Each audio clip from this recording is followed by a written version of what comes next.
I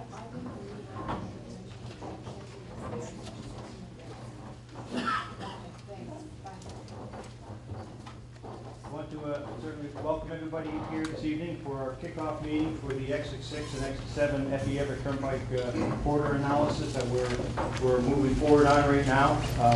My name is Keith Coda. I'm the Chief Project Manager for the Department of Transportation, so I'll be overseeing this project as we carry it forward to some success, hopefully to fruition for some type of construction in some later years.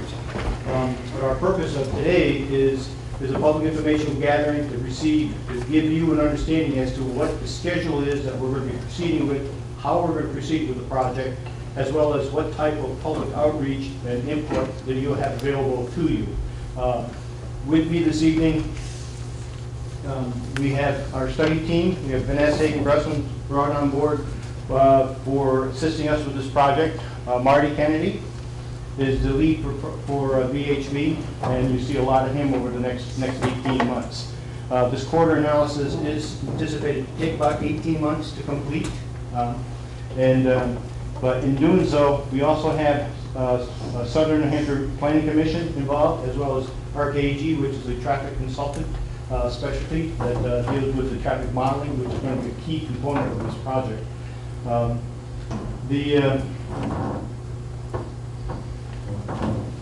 One of the things that we already initiated on this project is setting up a technical advisory committee.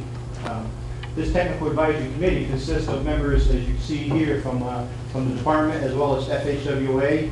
We've asked, because this project is actually being funded, this first phase is being funded through our Turnpike program. But we've asked Federal Highway Administration to take the lead on this project from a lead federal agency so that we'll be able to move through the federal highway process to an environmental documentation process so that in the future, should federal funds be available, we'll still be able to use those on this Turnpike system. But we also have, again, the Southern New Hampshire Planning Commission's involved. We have 3 TAC members from the city of Manchester. We also have 4 members from the town of Goffstown, and then we also have 2 members from the town of Hooksett, and we have a member from the Chamber of Commerce, as well as both Manchester and Hooksett, and the Manchester Community College is also represented on this technical advisory committee. The purpose of this technical advisory committee is basically they're going to be our resource to go out to their community and provide basically the information that we're providing or moving forward with and getting feedback to bring back to the groups. We will have several meetings over the course of 18 months, which Marty will be explaining a little bit further. This process is the first phase of the overall review for this corridor. This Part A, planning study, basically it's a corridor analysis. We're looking at the area between just north of Exit 5, Grand Street interchange, up through to about a mile north of the Exit 7 interchange along the FE Everett Turnpike, as well as the street system, the 2 interchanges, Exit 6, which we know there's operational issues with, as well as Exit 7, which is a half interchange. So we're looking at that whole area plus the connections that might be able to happen to the west to the street system to see if there's any improvements that can be made at Exit 7 that could possibly reduce traffic load on Exit 6, therefore reducing the type of configuration that we have to consider in the future. So again, this is the planning study part. If 18 months in the planning study, then when we are successful in moving forward on the planning study, we'll move into the Part B, environmental documentation and preliminary engineering phase. This phase here is where we actually start really nailing down the corridor that is going to be chosen and developing the environmental impact evaluations for that corridor, for that chosen corridor. And so basically we're developing an environmental document as well as developing a layout that will be able to take us to a special committee public hearing. And then after that phase would be complete, which should probably take again about 12 months to 18 months to complete that phase. Then we'll be able to move into Part C, final design phase. And then that's where basically we start doing the actual plan productions for actual construction. And that also is the phase where we actually be out buying the right of way that will be needed in order to fulfill the solution that we have. Usually this phase here takes anywhere from 2 to 5 years. So overall, what are we looking at? Again, if funding is available, we're looking at basically about 18 months, about a year, and probably minimum 3 years beyond that point. So you're talking close to about 5 years, plus or minus, before we see anything occurring out in the field. But a lot of it depends on what the solution is going to be. Now, as part of the project funding, as I indicated, the project is being funded through the Turnpike program for the first phase planning study. Beyond that, there's no further funds in the 10-year plan for this project. But what we anticipate is the good results of the planning study will take us through to the next 10-year plan development, at which point there will be more funding coming forward in order to carry this project through Part B as well as Part C. So the best work we can do here on planning is going to help us support the funding for further moving this project forward. So again, this focus of today's process is again on the planning study itself. When you leave here tonight, what we certainly hope that you have is a better understanding as to the study itself and its purpose, why we are looking at this corridor area, and how the study will be accomplished. As well as, which is more important, we want to let you know as to what opportunities you're going to have for the public outreach, for the feedback back to us, because we certainly see and understand that this whole corridor, you're the ones who are driving these corridors. You're the ones who live in these corridors, who have businesses in these corridors. Having your input helps us to develop a very good solution as we carry the project forward. With that, what I'd like to do is turn it over to Marty. He's going to go through more of the technical aspects and as well as the process that we're going to be taking. Thanks, Mike. As Keith said, my name is Marty Kennedy. I'm with the engineering firm of Vaness, Hang & Brusselin. And from tonight on, we're talking about the planning study and the planning study only. So let's start with the purpose of the study. The purpose of this planning study is to consider transportation system modifications aimed at addressing capacity and safety-related deficiencies along the main line and at the interchanges of exits 6 and 7 for approximately a 3-mile segment of I-293, including consideration of relocating and reconfiguring exit 7 into a fully directional interchange. So that's what we're looking at. We're looking at capacity and safety and trying to address those issues along the main line and along the interchanges. The planning study, the product that we get out of the study, will establish a range of practicable alternatives to be advanced to Part B for further development of the preliminary engineering and formal environmental documentation, and for that matter, to assist the community with their long-range planning. And so, as Keith was talking about, the Part A, Part B, and Part C, this being Part A, what we're trying to do is to get to a range of practical alternatives to be advanced to the Part B, which is the more detailed environmental review and preliminary engineering. Let's just start with and better define the corridor. On this map, the line in red is 293. Down in this area is the Granite Street intersection where it's recently been upgraded. Our work starts just north of that section, so the corridor basically starts just north of where the work has been done at the Granite Street interchange and runs along the river here through these curves. This is exit 6, the Amoskeag Bridge, and its ramps located right here. Coming up to exit 7 at Front Street, which is at this point, that's the landfill. This is the community college located right here. And what we're talking about as far as the relocation, or potential relocation of exit 7 is, as you know today, exit 7 has access to and from the south only. What we'd be looking at is potentially relocating that interchange up further to the north here somewhere to be able to provide access both to and from the north as well as to and from the south. We also want, jump ahead. We also want to be able to provide connection over to Front Street and also connection to the west. Now, one of the issues that we'll be talking about as the study goes on is that, how far do you extend this road? Do you extend it to Dunbarton Road, or do you extend it all the way over to Goffstown Road? The town of Goffstown has raised the issue that they would certainly prefer to have it extend all the way to Goffstown Road. And of course, the benefit of doing something like that would be there's a very heavy volume of traffic that comes down Goffstown Road today in the morning and heads back in the evening. And if you had a connection somewhere at this point to get to in the interchange, you could reduce the traffic here and potentially reduce the impact at exit 6 and perhaps the amount of improvements that are needed at exit 6.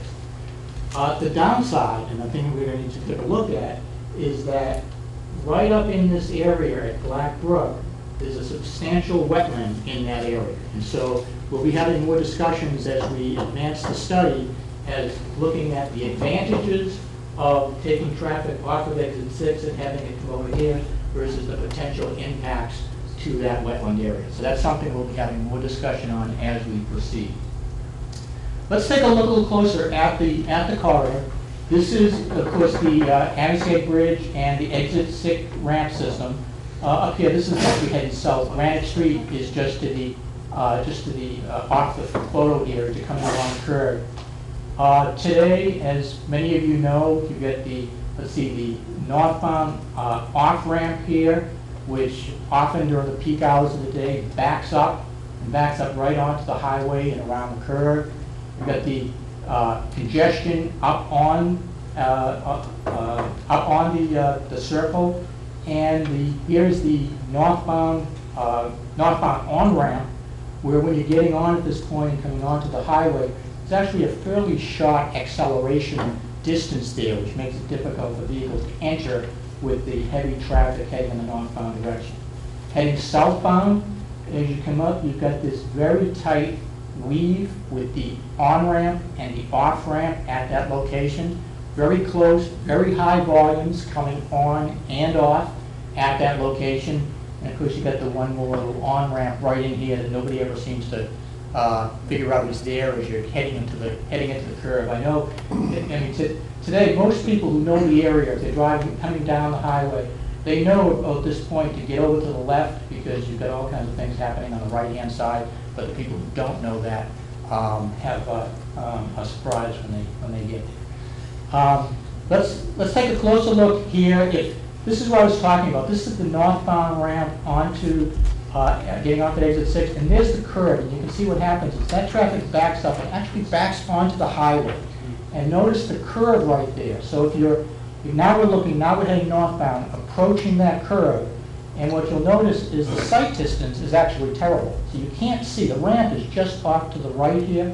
And if you're a little closer, you can see, if you take a close look out there, you can see all the skid marks in this area. That's what happens there. You're coming around that curve at high speeds, and that queue is right out onto the highway at that point. That's the problem area. Coming up the ramp, what you have here is you've got high traffic volumes, and you have just a lot of weaving activity. You've got vehicles who want to go in one direction, others want to go in another, and they're all doing it in a very confined area, and that creates congestion and creates problems. Going up to the northbound on-ramp, this is the area where I said, again, we've got fairly heavy volumes coming on. We've got 2 lanes at this point, but we have a very short distance of accelerate to be able to get up to speed as you're entering the ramp. So here's the ramp, you come on, but right there, you're really onto the highway at that point, so there's not a lot of room. Again, coming south, we're coming down into that weave section. A lot of activity happening here with these weaves. And also, this is the section of where Front Street, where you come around Front Street and you get onto the southbound ramp. And what you have here, when you're driving this section, you really have combination. You got local roads coming in combination with ramps to highways. For somebody who's not familiar with that area, you're traveling along what you think is a local road, you take a wrong turn, and before you know it, you're on the highway. So there's a lot that needs to be done here at this interchange. Let's move up to the exit 7 area. So here is exit 7. Front Street runs along this section. There's the landfill. Here's the college right here. And this is probably the area up in here we'd be looking at as a potential relocation for a new interchange. If we take a closer look at Front Street, so here's the ramp coming off of Front Street, and vehicles come off this ramp at a pretty good speed, and they come down to this point and hit this yield sign, and I think many of you who've done this, you get down to this point, and if you want to look back to see if there's any oncoming traffic, you basically have to do a 180-degree turn to look to the back to see if anybody is coming. This is where you come down into this location. So there's certainly a lot of issues here that we need to be looking at. With that, kind of a quick overview of the study, I want to give you a sense of what it is we're going to be doing. I think probably the best way to do that is to just talk about it in terms of the overall schedule. So we've broken up our work here into 4 phases. The first phase we're calling is the data collection and problem identification. And that activity is going to be happening. We actually started our work in April of this year. And so we've been collecting data, such as we've been out conducting traffic volume counts. We've been researching crash data. We've been out doing types of field inventories. We've been having the Southern New Hampshire Planning Commission has been working on the traffic model for this. All the maps you see when you came in over the walls, those are the resource maps that we've been putting together. All of that will provide us the basis for when we start looking at alternatives that will have all that information. And so what we're doing basically in the spring and through the summer of this year is this first phase, which is data collection and problem identification. So by the end of the summer, what we want to do is have everybody have a clear understanding of what the problem is, what is it we're trying to solve, and then during that time we'll have collected all the information we need to evaluate alternatives. As we move into the fall of this year, we move into what we call phase 2. And in phase 2, we'll be defining kind of the screening criteria that we'll be using to compare the alternatives, and we'll be entering what we consider our brainstorming of alternatives. So once we identify, we're all agreed what the problem is that we're trying to address, or problems that we're trying to address. We're going to come up with all types of ideas, potential solutions. What are all possibilities that maybe we should be looking at to address those solutions? That happens during the fall in this sort of brainstorming, and we'll have some meetings, we'll have some informal workshops that all of you will have opportunity to give you your thoughts on those types of ideas. What will come out of that is hopefully to try to get it down to a few major alternatives that we'll look at in a little more detail. That will happen under phase 3. And that will be going on kind of end of this year and into the spring of next year. So during that third phase, we'll be developing, we'll be evaluating, and we'll be screening our alternatives. So we'll be looking at the various options, how are the potential solutions, which ones work well, which ones have greater impacts, and that'll all be happening in the winter and spring. And if all goes well, by summer of next year, we'll be into the final phase, just putting our documentation together, getting the reports together, having our final meetings, and get the study done. So the idea is we've got about an 18-month schedule. It's a very aggressive schedule, but if we can keep it focused, I think we can get it done and get it done on time. Let me just use your, this is also from phase 3, phase 4 in the spring 2013 into the summer. That's when we begin to look at our next 10-year plan update. So timing of this is going to be good because it allows us to carry forward and look at carrying that project further into the 10-year plan. So this is one of the importance of this planning study, to get that background, get that support to carry the project moving forward. Okay. A absolutely critical element of this study, as in all planning studies, is our public outreach effort. You know, the key to this study is going to be able to have an open and a consensus-driven public participation process. So what are we talking about? We're talking about public outreach. Well, first of all, we're going to have a series of public informational meetings. This is our first public information meeting. We've scheduled about 6 of these over the course of the 18 months. So at various stages, we'll be having this type of meeting. And by the way, as I said earlier, all of those meetings won't necessarily be just myself making a presentation at you. Some of those may be more informal type workshop where we may lay out tables and have you give you magic markers and let you draw ideas on plans, those types of things. So there'll be a variation of types of meetings, but we'll have about 6 of those throughout the course of the study. In addition to that, Keith's mentioned that we have a technical advisory committee. It's a group of representatives of the communities that we will be meeting. I think we got about 9 meetings scheduled. It's at a smaller group level. We'll be meeting with the advisory committee to go over, again, different stages as we step through.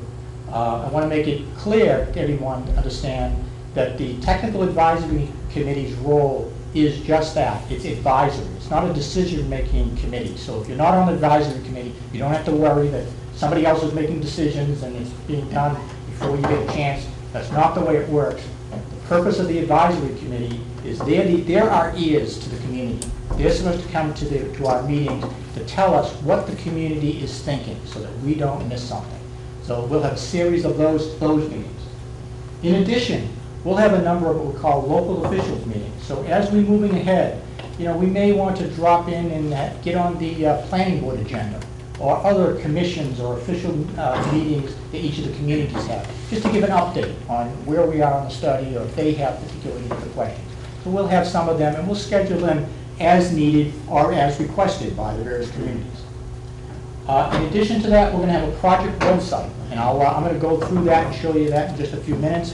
But the project website is something that you can go to. We'll continue to update it. Any type of information will continue to load onto the website, and you'll be able to, in your leisure, always go onto the website and see where we are.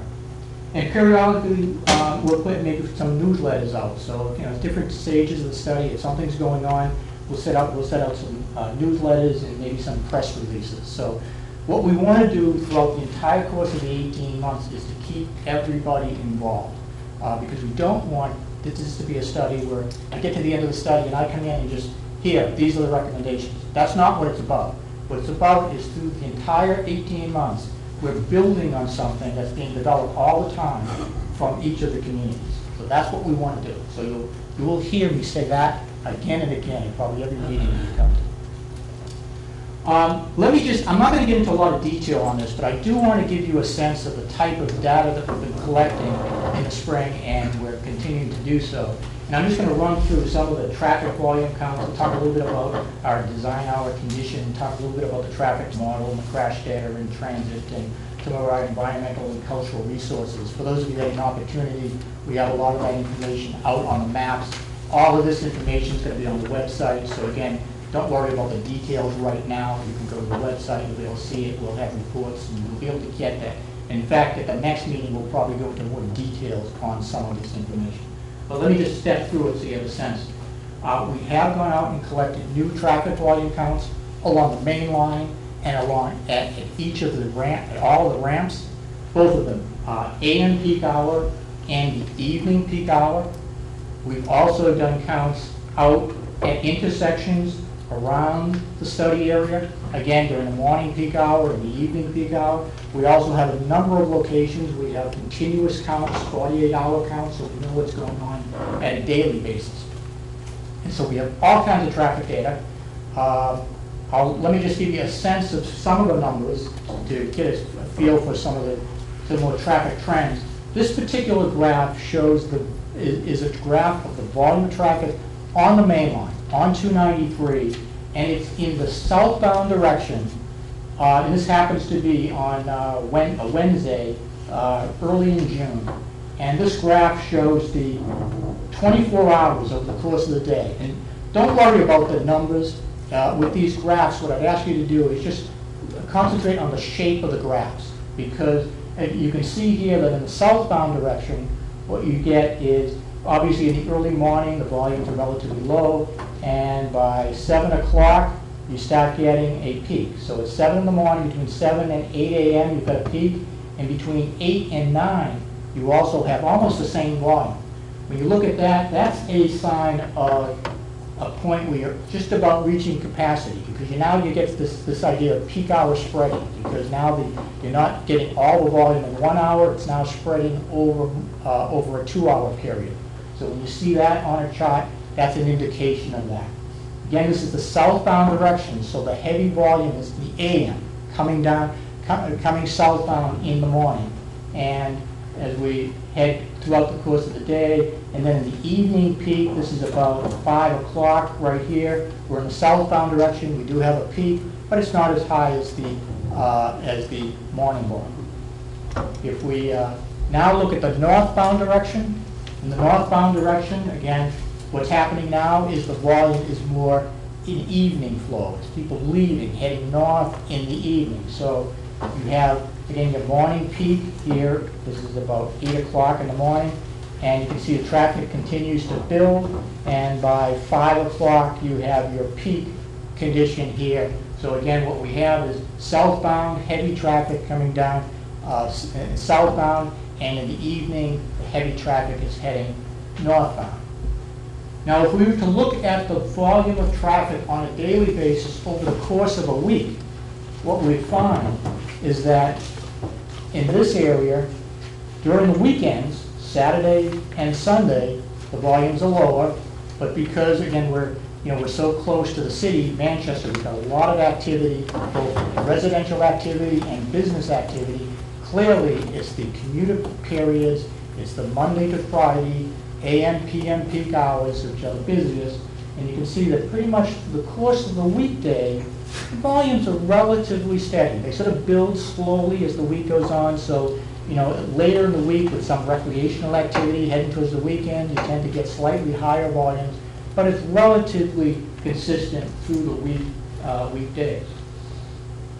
Now if we were to look at the volumes over the course of a year, on a monthly basis, again this being January through December, what we see is that about June, which is right here, you get about your highest flows, and it stays relatively consistent right through the end of October. So in this area, basically the volume of traffic on this section of road is at its highest about June, and it carries right through to about the end of October. All right. Having said all this, I'm going to be quick with this, because I don't want to bore you completely, but this is important. As I said, we have all kinds of different traffic volumes. We've counted volumes in the AM and the PM, and we have them at different days of the week, and different months of the year. With all of that, in order for us to do our analysis, we need to settle on an appropriate analysis and design condition. And there's a standard for that. And what we do is we look at, if you were to take all the hourly volumes on 293 and were to graph them as a percentage of the average daily traffic over the year, putting the highest volume hour here, and the second highest here, and the third highest here, and the fourth highest here, and graph all the hours throughout the entire year, some 8,700 hours, every hour of the year. And if you did that for almost any major roadway, you would get a graph that looks pretty much like this. What happens is you get a number of hours that are fairly high, and then it tends to flatten out. What we traffic engineers and highway designers use as our standard is what's called the 30th highest hour. That means that all the traffic data that we collected, we're going to adjust that to an appropriate design condition, which is called the 30th highest hour. And what that means is that of all the hours throughout the year, there are going to be a few hours that the volumes are actually substantially higher than the design condition. And if you look to the right, and that happens, of course, to the left of the graph, right in here. And if you look to the right of the graph, there are many, many, many hours that the volume is relatively close to the design hour. The reason why you do this is you don't want to over-design. You don't want to be spending an extra $10 million in order to add an extra lane for an extra 2 or 3 hours. So I just want to let you know that, we're not making up these numbers. We have all this, but when, all the way through this, we have adjusted these to an appropriate design condition. I just want to say a few words about the traffic model. I mentioned that the Southern New Hampshire Planning Commission, who prepares they actually maintain and operate the regional model in this area. And they are on our team to actually do the traffic modeling for this project. And as I said, they maintain and operate the regional transportation model. And they have all the socioeconomic database as well as the most up-to-date 2010 census data into their model. The model is used to help us understand the expected future traffic demand based on land use growth in anticipated roadway projects. The model's got some 290 internal traffic analysis zones and 67 external stations. And the model is calibrated to the existing conditions. So we have all this traffic data, so it's calibrated to make sure that it's appropriate for this area. And each of these traffic models use this four-step forecasting process, which basically is trip generation, which is basically looking at within each of the traffic area zones. You're developing the demand within each zone based on the land use within that area. And of course, the Planning Commission has that information as far as land use from working with each of the communities. So we're getting input from the communities with respect to land use and future expected land development in the area. Trip distribution is simply a matter of the origin and destination. If you have employers here and you have residential areas over here, the model will set up and direct traffic in those directions. Modal split, question of, okay, now there's the demand, will they walk, or will they take a bus, or will they ride their automobile? And finally, traffic assignment. The model will assign that traffic to the various routes. And so throughout that, as we go forward, you'll hear more about the model. But one of the most important things we'll be looking at for the model to do is when we look at these different alternatives, we'll be saying how does the traffic move from here to here depending on what we do. So you'll hear more about that as we move forward. I just want to quickly say a little bit. We've begun some of our operational analysis at some of the main line, the ramps, and the intersections. And I don't know, we traffic engineers talk in terms of like levels of service and delay and queuing and all of that. And for those of you who haven't heard level of service, it's sort of like your report card. If you talk about an intersection or a main line of highway operates at a level of service A, that's very good. Levels of service go from level of service A down to level of service F, which is basically failure.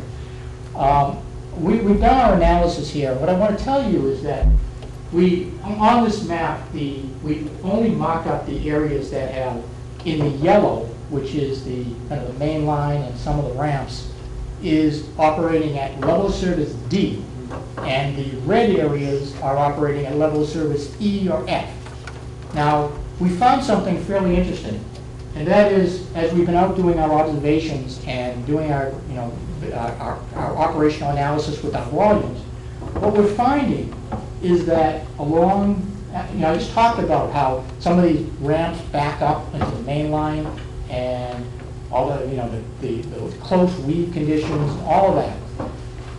What's happening out here is actually somewhat unique in that, if you remember at the beginning, I talked about this study is about capacity and safety. Capacity, what we're talking about, is the volume get to a certain level, and now it's at the capacity of the road, and so you've got to fix the road, add the road. I've worked on other studies where, for example, down further to the south on I-93, we worked on a study there.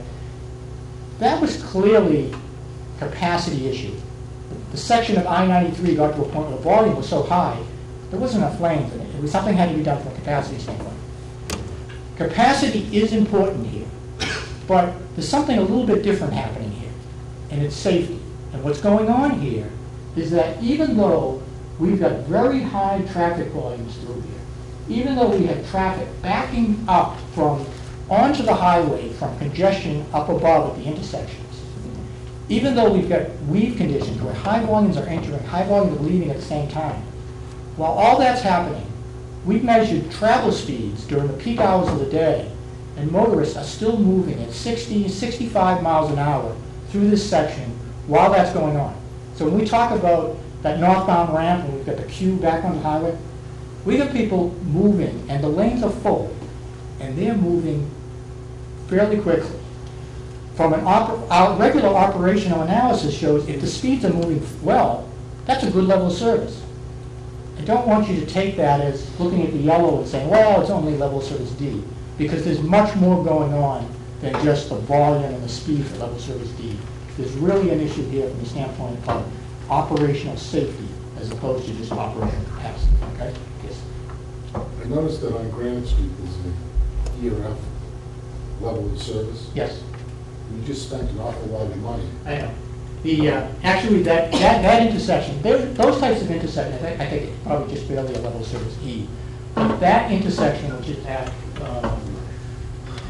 State, Commercial Street, that's during the peak hour, and under those conditions, urban conditions, signalized intersections, you're not going to get good level A level service A, B, and C. They're going to be operating close in the D to E range anyway. And so the fact that you spent good money, it does operate, it still functions and operates well, but during the peak hours, that's the way urban signalized intersections operate. So I wouldn't get too concerned about that.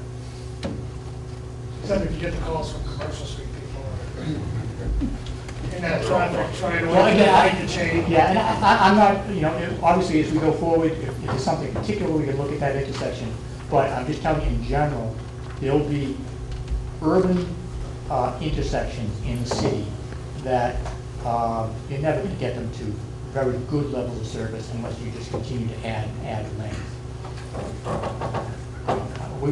I was hoping to hold the questions, but I'll take a couple if you just go. So the traffic volume charts you had up just a few minutes ago. Yep.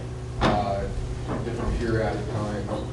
What, with respect to relativity, how do they relate to 5 years ago? How do they relate to what we think the projections are going to be? Well, I'll tell you, the next meeting we'll talk about projections, so I'm not talking about that. But I will tell you that the recent recession has had an impact on traffic flow. Traffic flow is actually down. If you compare traffic out in this area back in, say, around 2004, traffic volumes were relatively high. They increased to about 2008. In that 4-year period, from 2004 to 2008, I think the traffic volume increased by about 10–14% just in that short period. Actually, about 14%. Since 2008 to now, 2012, the volumes have actually dropped about 4%. And so that's what a recession can do. Actually, people actually drive less. Anyway, I actually, if you don't mind, I'd like to get through and then take. It's a softball, I promise. And I have to leave early, but I appreciate it. I appreciate the public informational sessions, and I appreciate the data that is collected from the studies. And I think a lot of the people in this room probably say, oh yeah, the data just shows what anyone who drives around the Amoscape Rotary every day already knows. It's not safe and the status quo is untenable. But to jump back to what Keith was saying about the process, for there to actually be infrastructure improvements beyond the study phase, does that require funding prioritization from Concord? And I guess I appreciate clarification on that. To answer your question, yes. Okay. The only funding that we currently have authorized to spend is the funding to complete this planning level study. To proceed, even from that point, we will need additional funding to allow us to go through the preliminary engineering, public hearing process, environmental document, and acquisition. Because typically when you get to that next phase, we're going to go out to the general public and tell the general public at some point here what corridor is the best corridor to build the highway improvements in. That means we're going to impact people's properties. So when we're looking at impacting people's properties, we want to be able to make sure that we're able to have the funding to carry the project forward. That we wouldn't want to leave them in limbo for years saying, well, we got to this point, but we got to wait for funding to come in. See what I mean? So this is important because this is going to allow us to go back to the 10-year plan process, which regional planning is part of. Because that's the first phase, is we'll be looking to the regional planning commission to come forward with their technical advice, their transportation program, and bring that forward. So regional planning being involved in this is critical, as well as the city's input on this, as well as the town's input. It's very critical that we carry this forward. I appreciate that. Thank And you very pressure much. from the communities on the legislature and Congress. You're moving to the fast track. Yeah. So yes, Okay. the only funding we have is the planning level study. We still need to move forward and get funding for the rest of the project. I appreciate that. Thank you. Thanks. And whatever, I realize it's getting warm in here, so I'm going to try to pick up the pace a little bit. What I want to do is just give you a sense of particularly the public outreach element of this, so you can know how to give us input. And then what we'll do is we'll just open up the discussion. You can tell us what you think and ask me questions. So let me go a little faster. I don't want to spend a lot of time on this, but again, when I was talking about the safety issues, this shows you some of the crash data that we've been collecting. And you can see each of these circles, the very small circle means that it was there was a crash and there was no personal injury. It was just property damage. The slightly larger circles means there was some type of injury, and the purple colors were actually fatalities. And so you can see here that, again, you know, at the ramps, this is the exit 6. We're talking about the sight distance. There's certainly problems here. A lot of accidents through the Abscate Bridge section, coming on in that weave section, up at exit 7 as you're getting off at this point. So again, the information is there. It's not going to be a problem defining the problem we have here. Also, we put together a map of the transit routes, and again, that will be available as we get into looking at various alternatives. I'm going to step through very quickly these. These are all the resource maps, again, that are up on the wall. We will use them as we start looking at alternatives. This is, for example, the wetland resources map. For example, I was talking earlier about, you know, up here by Black Brook. Right there is the fairly substantial wetland area. So that's the reason why we use these maps and we start looking at different alignments, different options. This is farmland soils, wildlife habitats, groundwater resources, floodplains, cultural resources, you know, historic area. We got historic districts down in this area. There's a lot of challenges too. It's not just, yeah, well, we got a highway that runs along the river. We've got a lot of other things in the area that we're going to make it certainly challenging in order to come up with an appropriate solution.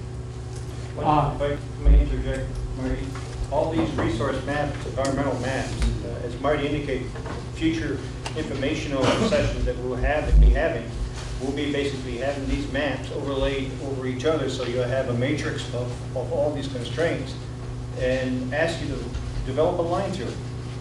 And that's basically what we're doing. We're trying to minimize environmental impact by basically sending an alignment through a needle.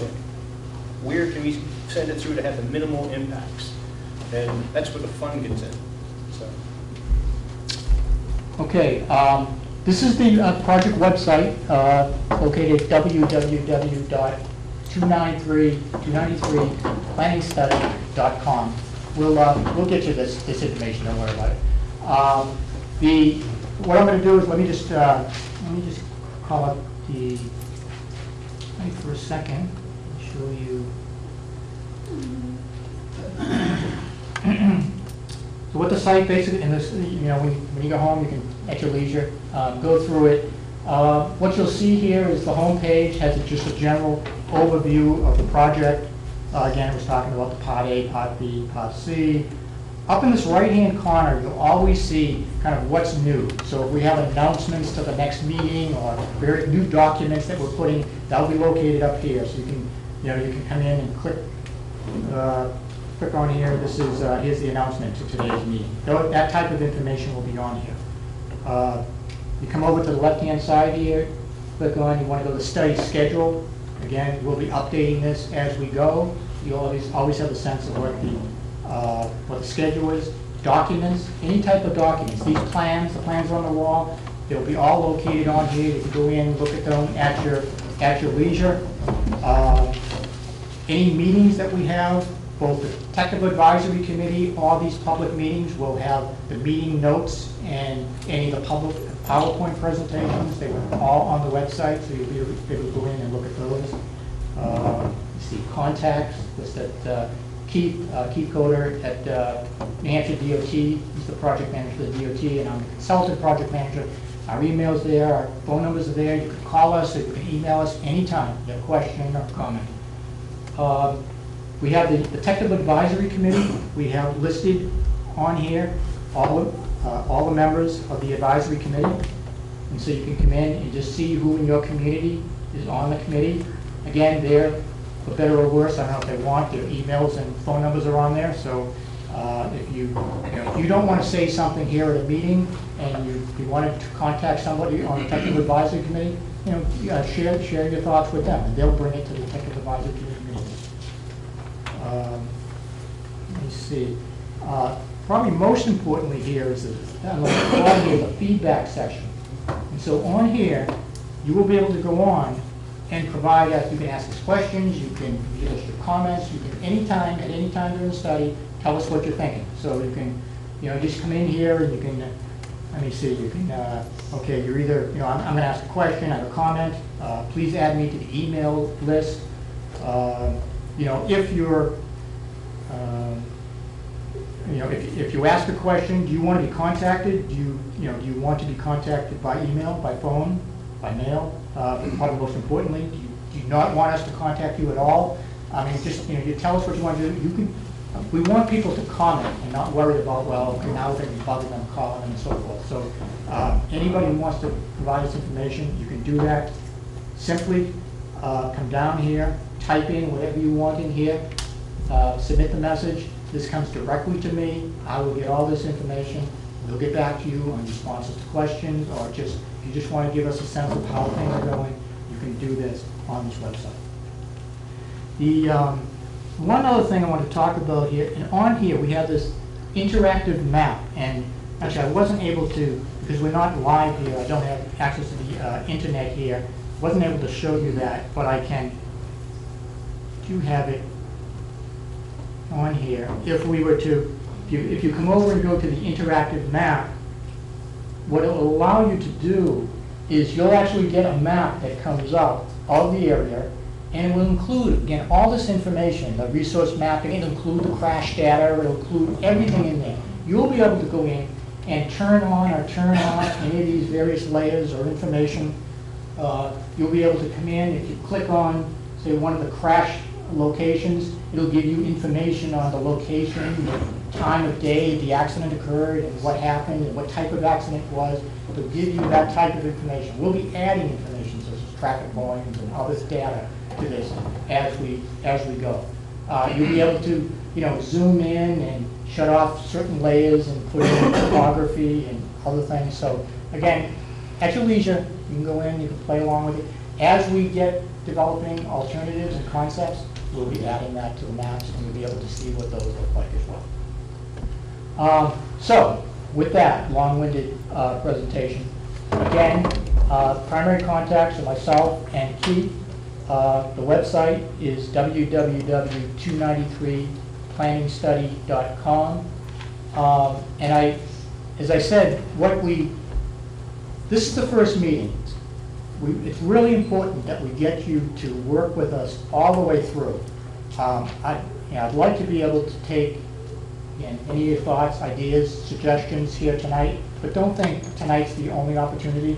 So you can, after this meeting, send us something, call us, bring it up at the next meeting. Again, we'll have some other meetings that will be less formal. Again, we'll kind of workshop, and we'll be able to talk one-on-one. But with that, if you have any thoughts, ideas, are we heading in the right direction, let us know. Yes, Marty, Keith, thank you very much for your presentation tonight. My name is David Luton, and I'm the state senator that represents the area for this entire project. And so I have a very deep interest in this project.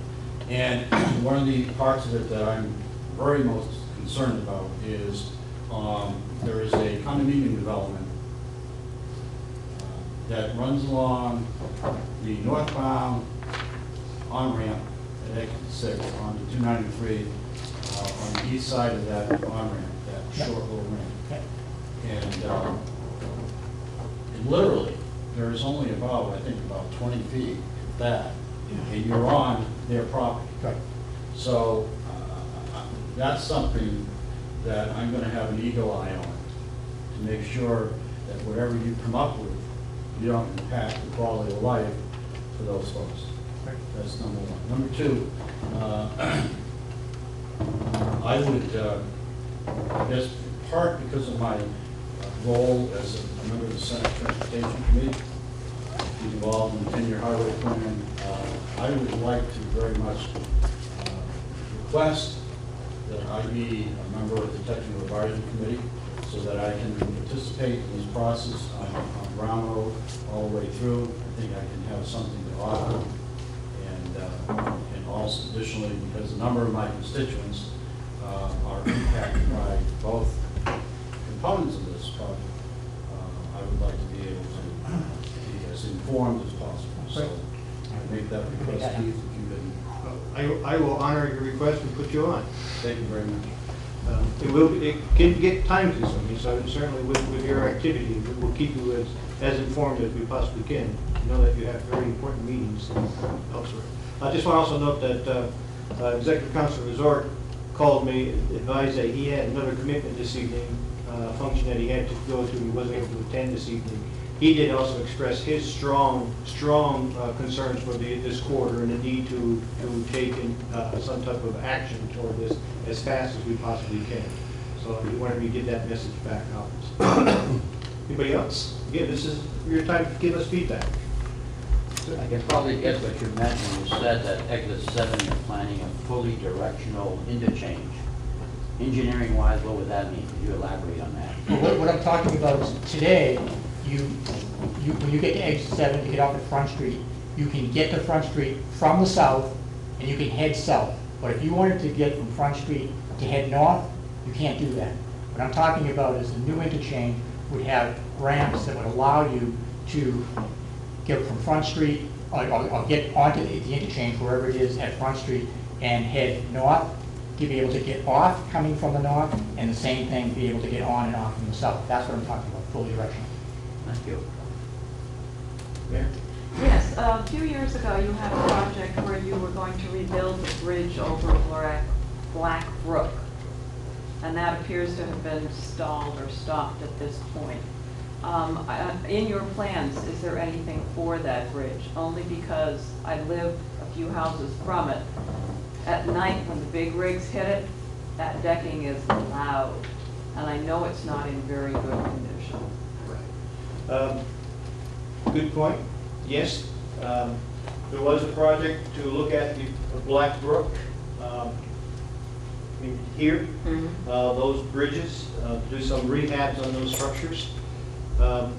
That was actually the reason why this project got accelerated to look at the overall corridor. Because at that time, Commissioner Campbell, we had the plans developed. We actually went out to the community, met with the condo group as well as properties, and we developed an approach to try to improve the acceleration lane from the northbound on, try to minimize impacts and enhance with some landscaping and so on.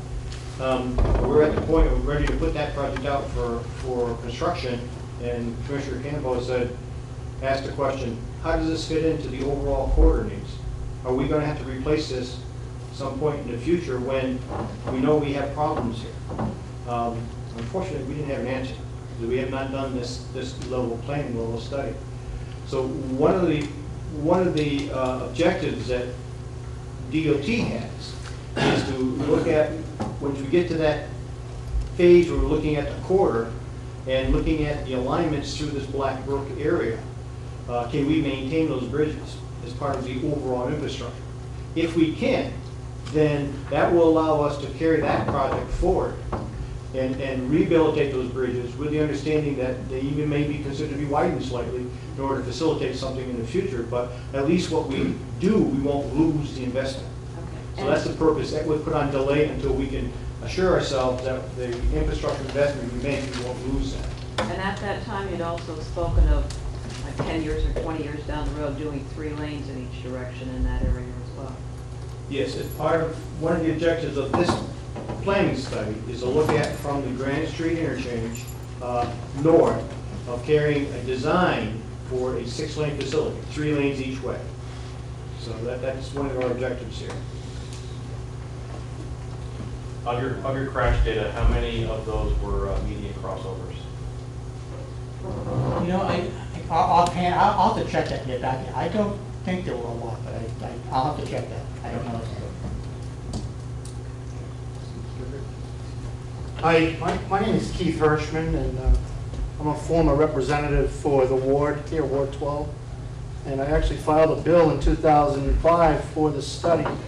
So I'm quite excited that you're at this point. And I have a multitude of concerns, but all in a positive light.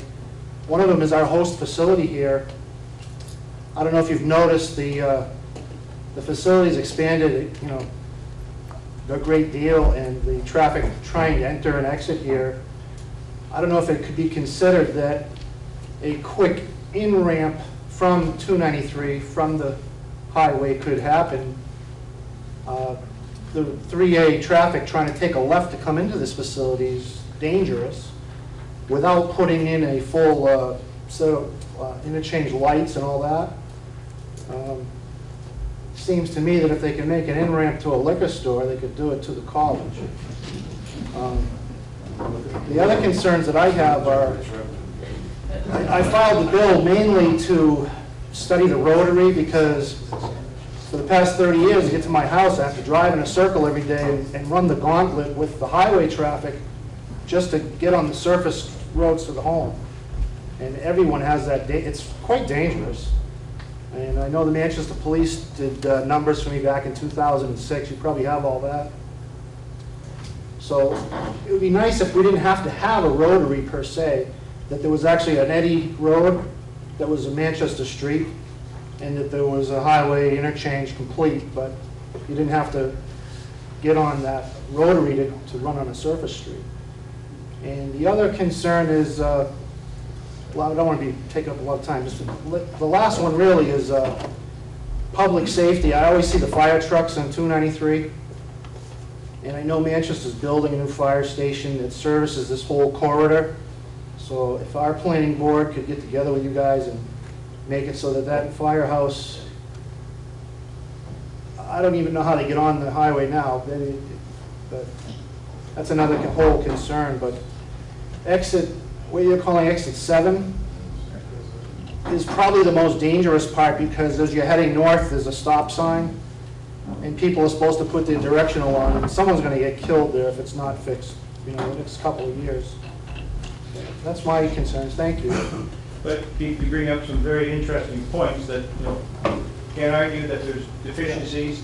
Is there potential for some level of interim improvements that will help with advancing some safety? It may not help with total capacity, but might help with some advancing some safety.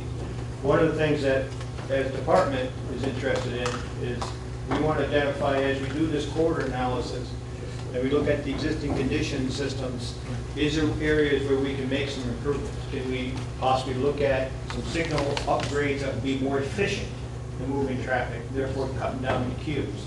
Is there ways we could improve a interchange location, a ramp interchange location that would allow for improving the flow, but it won't solve the long term? So we're looking at interim level of improvements that might come out of this that will help us to carry them faster and provide that added safety. So yes, keep that in mind as we look at this. One of the things we want to look at is there ways we can look at the existing system? Kevin. I was just going to, if you don't mind, I was just going to let you know when. Are you getting paid right now? I'm not. Oh, okay. Yeah. But I'm actually from Manchester Public Works, and I just interrupted one of my aldermen, so I need to apologize. But I just wanted to let Keith know, there's two things that MCC, Manchester Community College, has engaged an engineer to take a look at the intersection out front here. I actually just saw a set of plans yesterday showing some left turn lanes, and I don't know if the funding's there for that right now, but, It's not right now. okay. We're Right. working on it. And regarding the Hack Hill Fire Station, there actually is a ramp that's gonna be going from the Hack Hill Fire Station onto the highway. We're working with the DOT. DOT is gonna actually construct their piece of that ramp, and the city's gonna construct our piece of that ramp. So there are things that are continuing to happen, and that's one of the reasons why Susan is involved in the technical committee, because of the importance of the campus. You know, we certainly see this campus, how it's expanded, and certainly it's an extremely important facility. So having them involved is very critical. May I comment? Yes, you may.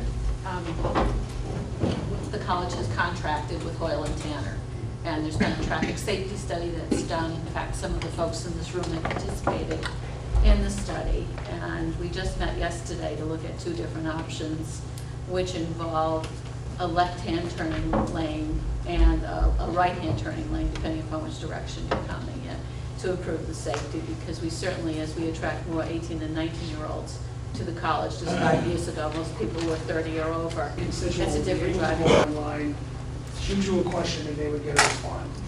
Okay, 'cause that's, this process, that is gonna be key. That is gonna be key than having somebody call myself or the senator and say, hey, how come, I sent an email, or how do I get a hold of these guys? So, I understand where your drive is to get to Plan B, and that is gonna be key, because Plan A, without complete public input and concerns addressed, it's gonna be a hard time getting to Plan B, so. And it's extremely important. Certainly, we as design team, we're committed to move forward and receive the public input. And as you can see from the layout of the website and the information is available, it's as transparent as we possibly can. That's great. If the information is there, and if you need guidance as to what that interpretation information is, certainly Marty's available. Is there software on there that I could redesign? Well, we'll talk about that. Keith, thanks. Sure. Dave Pierce, selectman here over in Gulfstown. You mentioned at the leadoff that a relocation of exit 7 leads into where does the road to the west go to? Does it end at Dunbarton Road or proceed over the more complicated wetland area? Or does it ultimately end up over in Keene? Yes. If that road were to end at Dunbarton Road, then by default, you're defining Dunbarton Road, which becomes East Dunbarton, and then Twist Road, as potentially a new commuter route coming from Bow and Dunbarton towards exit 7. Part of this study, I got two questions. Part of that study, will it include the impact on those roads with a redesigned exit 7? And secondly, if it is going to be a major commuter route to a new exit 7, I would think part of your advisory committee would be representatives from Dunbarton or Bow, because that's where that road would lead from, and it would impact their planning. Right. To answer your first question relative to the westerly extension of any exit 7 location. The westerly extension is really going to be dependent upon the traffic model. Because if the traffic model to go right basically to Dunbarton Road in here, then certainly traffic that's coming down Straw Road, going to come down to exit 6, will come down through this system in here, and vice versa will go up. The model is going to show us that. It's going to show us what change in traffic volume will be with this network with that alternative. We'll also be able to look at the alternative carrying from Dunbarton Road. We can snake it through to come over to Goffstown Road and see what the additional advantage of that would be. The possibility of possibly more traffic or less traffic coming in, as well as a network of traffic coming through here. So it's critical. The traffic model is going to be an important tool as we make our decision process. And the second point, will that model extend up into Dunbarton or both? It will not at this point. We'll be able to tell you what type of traffic changes will happen with or without our connector. And for that matter, I would add that even though we're focusing here on these three communities, if officials of Dunbar want us to drop up and maybe talk with them somewhat, we have a number of those officials meetings. We can go up and have a status meeting and talk with them about that. So I wouldn't stick to we don't have to stick to just the type words. And one of the other representation on the technical advisory committee is the regional plan. So we're looking at the direct communities that are abutting the direct impact of direct projects and making sure they have good representation in there.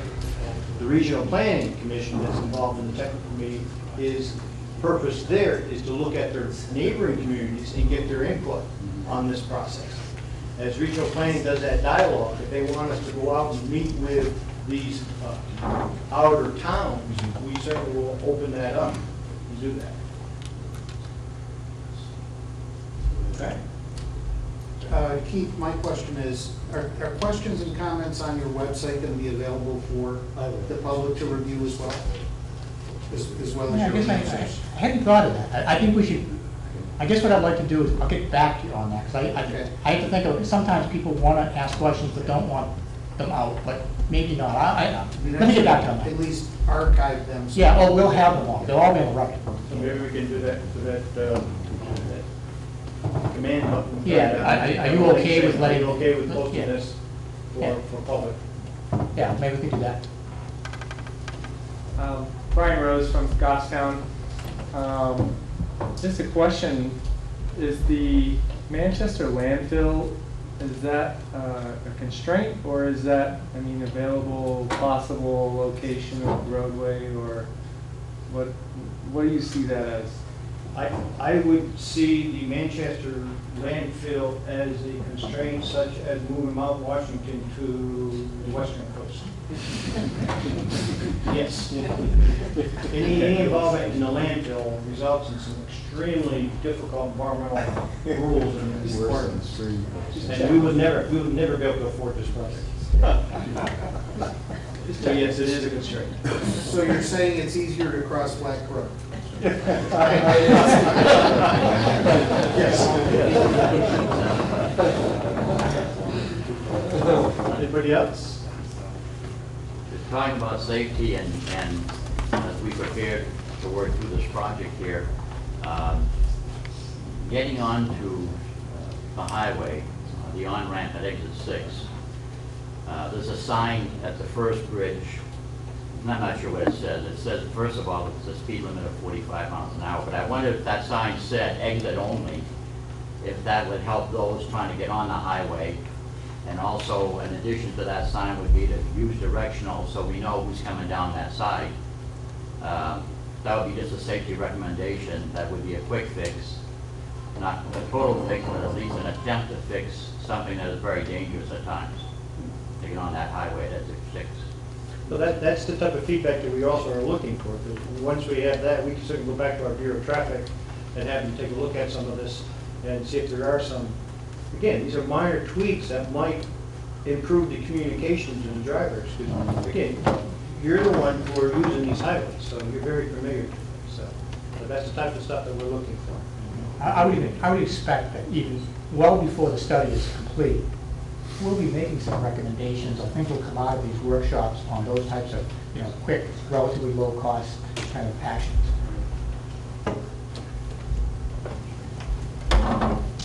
Anybody, it's your chance to give us your feedback. I know there's a lot of environmental issues out here too, and there are certain things that we'll be looking at, like we indicated.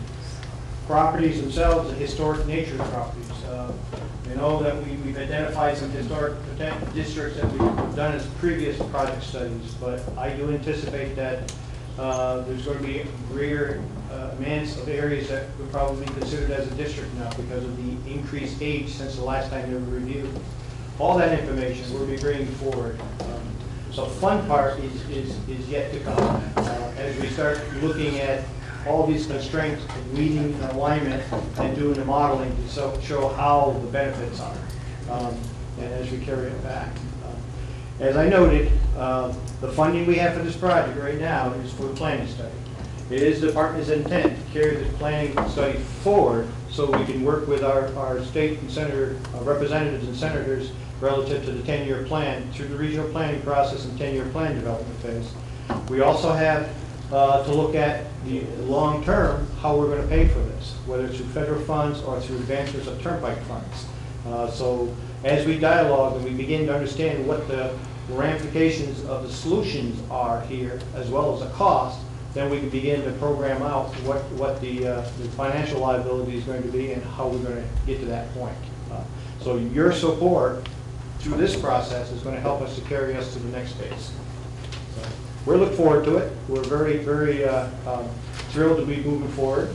And again, look at the website. Feel free to provide feedback. There's an email listing in there, so we'll certainly send you out email notices of meetings and events and changes to the websites. So again, we're trying to be as transparent as possible. For the television audience, can you repeat the website address, please? It's, in fact, let me put it up on the screen.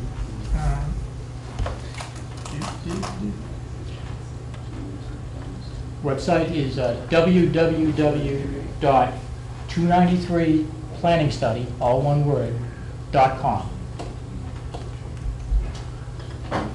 And if everybody could just, tell your friends and neighbors to come to the next meeting, it would be, on these types of studies, it's really important to get people to come out early, not to come out 18 months from now at the end. So please spread the word.